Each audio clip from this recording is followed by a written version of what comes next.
તો જય માતાજી, હર હર મહાદેવ। તો કેમ છો મિત્રો? તમે બધા મજામાં? તો અમારા નવા બ્લોગમાં તમારું સ્વાગત છે। તો જો આજે આપણે બજરંગદાસ બાપાની 48મી પુણ્યતિથિ છે, તો આજે આપણે દર્શન કરવા પૂકી ગયા ને તમને પણ દર્શન કરાવવાના છે। તો આપણે અત્યારે મંદિરે પૂકી ગયા છે ને અત્યારે આપણે લાઇટ ડેકોરેશન બતાવવાનું છે તમને, ને અત્યારે માવડીઓ ધૂન લે છે એ પણ તમને બતાવશું।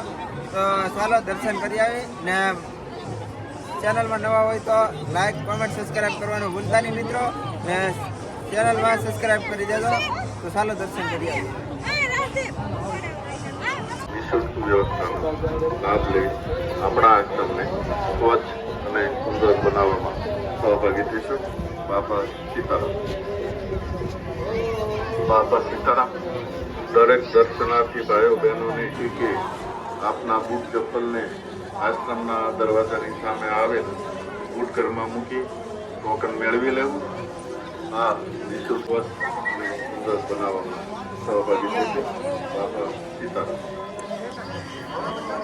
બાપા સીતારામને આશ્રમના દરવાજાની સામે આવેલ બૂટ ઘરમાં મૂકી ટોકન મેળવી લેવું। આ નિઃશુલ્ક વ્યવસ્થા આપણા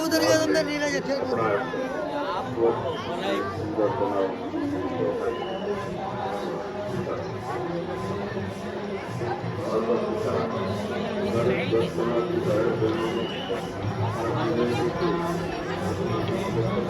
તો મિત્રો બગદાણાને આપણે અંદર ગેટની અંદર આપણે અંદર આવીએ એટલે જો આ રીતનું કંઈક ડેકોરેશન આવે, તો કેવી સરસ મજાની લાઇટો છે, તો એ પણ તમે જોઈ શકો છો।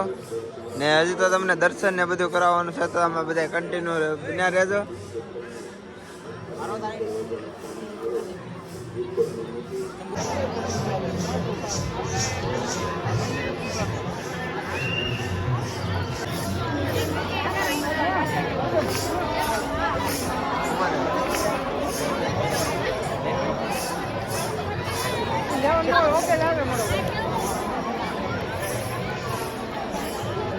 આપણે ફોક્સ જમતા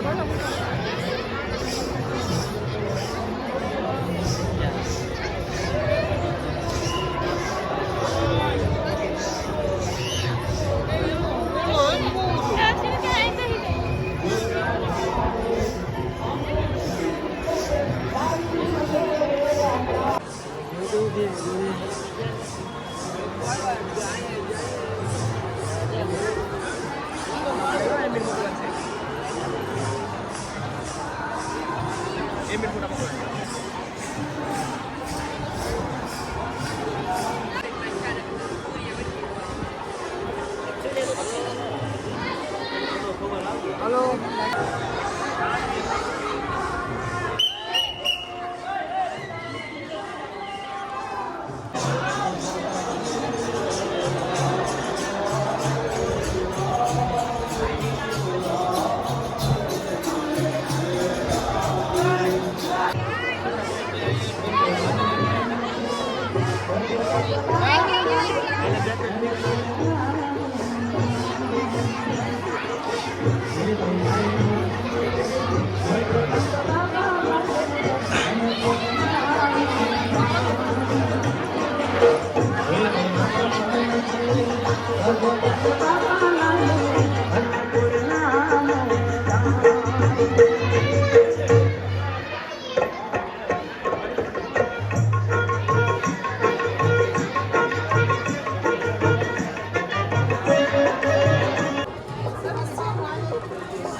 દર્શન કરી અને પ્રસાદ લેવા માટે બધા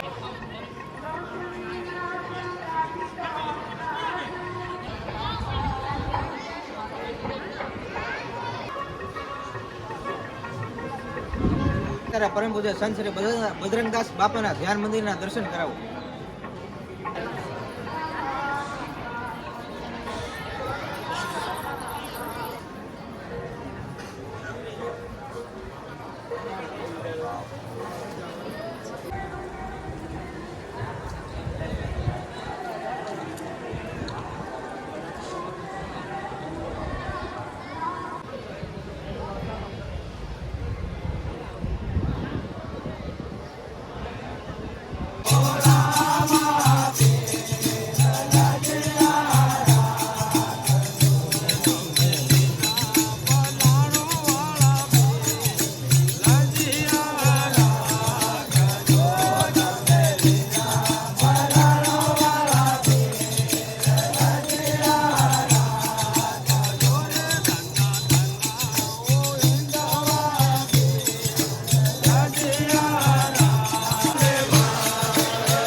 ગૌતમભાઈ આવો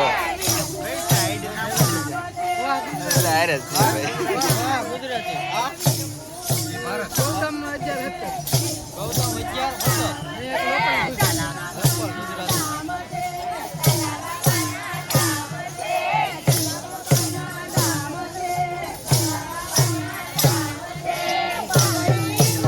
મિત્રો હવે જઈએ અહીંથી સીધી સમાધિ મંદિરે. તો જો અહીંયા સમાધિ મંદિરે અત્યારે ફૂલ કામ ચાલુ છે, ડેકોરેશન ફૂલનું ને એવું કામ ચાલુ છે અત્યારે.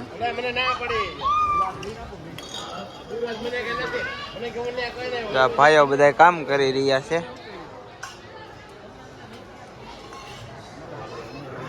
અહીંથી તમને દર્શન કરાવી દઉં.